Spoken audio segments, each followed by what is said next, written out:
Hey there, good morning, Lisa. Well, NHP is telling us that a total of 3 cars were involved in this crash. Right behind me, one of the 2 that rolled over. We do know that one person was ejected from one of the vehicles. That victim, along with the second person, were taken to the hospital.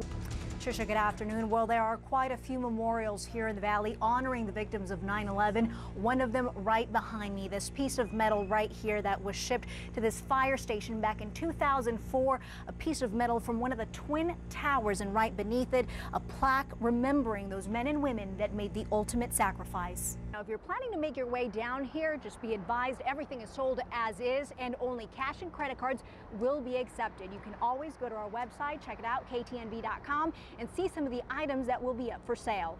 Reporting live from the Strip, Annette, Channel 13 Action News. And I had the chance to speak with Ruben's brothers a couple of weeks ago, and they told me that the family was really focusing on their efforts on recovering their brother's body rather than finding him alive. They knew that that wasn't a possibility at that point. Hi, good evening, Nina. Well, it's official. Republicans have taken control over the House of Representatives, but out here in Nevada, it's still a battle for the 3rd Congressional District. Hi, good afternoon, Trisha. Well, Latinos now make up 26% of the state's population, and they feel that it's because of the growing Hispanic community that Nevada was able to pick up that 4th congressional seat. And they now say it's about time they have a say as to where those voting lines are drawn. And we're learning new information about the woman caught on tape falling into a mall fountain while texting. Kathy Cruz Marrero said she was considering legal action over the incident, but it now turns out she has some legal problems of her own. Well, the chaos in Egypt has also sparked demonstrations right here in the Valley. Earlier today, dozens of Egyptian Americans gathered in the streets of downtown as a sign of support for friends and relatives who they say are just fighting for their basic rights. The man accused of ripping off the Bellagio while wearing a motorcycle helmet says he didn't do it. Anthony Carleo pleaded not guilty today to 7 felony charges stemming from the armed robbery at the Las Vegas Strip Casino back in December. I thought it was for real at first. But it didn't take long for David Beardsley to become suspicious of the man who'd pulled him over for allegedly speeding. According to the arrest report, Eric James Lacasse whipped out a Stratosphere security badge, posing as an officer after stopping Beardsley. And I said, let me see that badge again.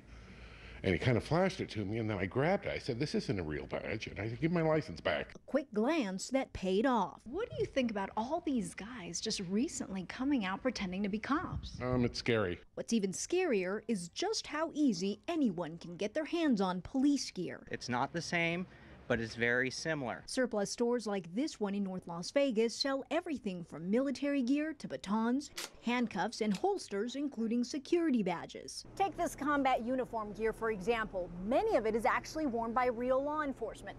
You can purchase one, put a couple of patches on it, and you could look like the real deal. Most of their customers are security officers, and none of their merchandise has any type of law enforcement logos.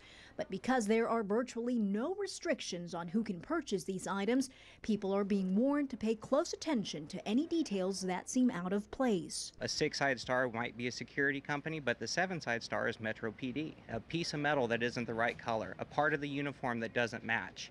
You know, they're not going to be able to put the whole set together.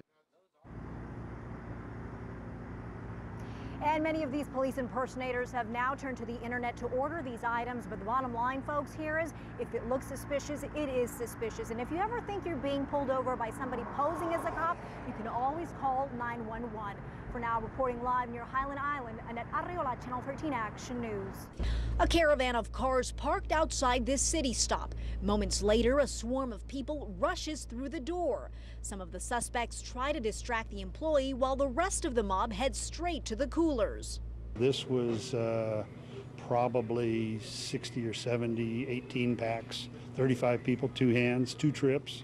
With over 40 years of experience in the convenience store business, owner John Athey says this was no typical beer run, and the employee, clearly outnumbered, watched simply in shock.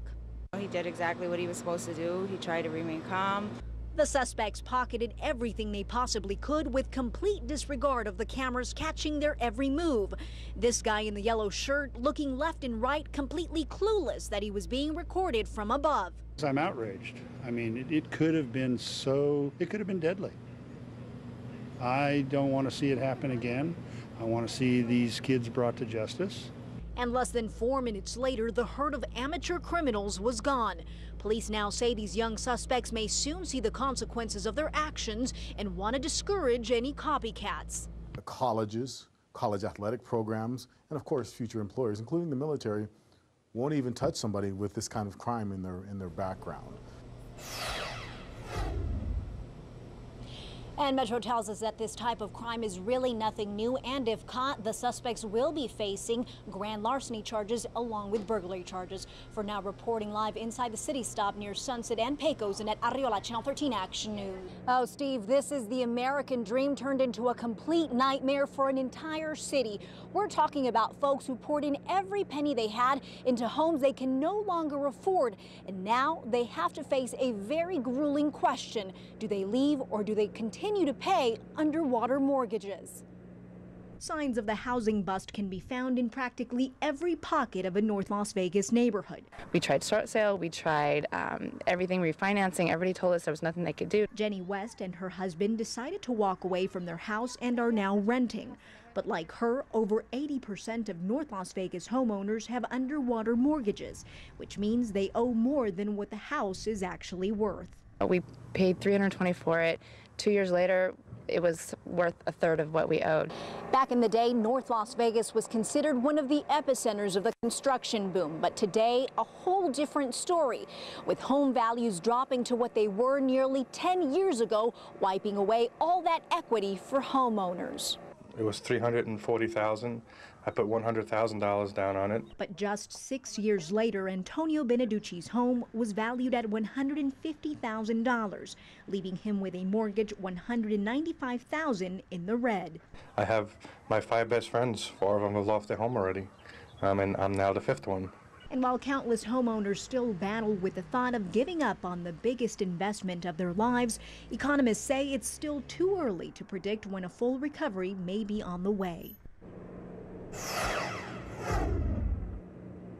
In the meantime, experts do recommend that homeowners continue making their payments if they are able to. If they're not able to, they recommend that you should call your lender to see if any special arrangements may be made. For now, reporting live in North Las Vegas, Annette Arriola, Channel 13 Action News.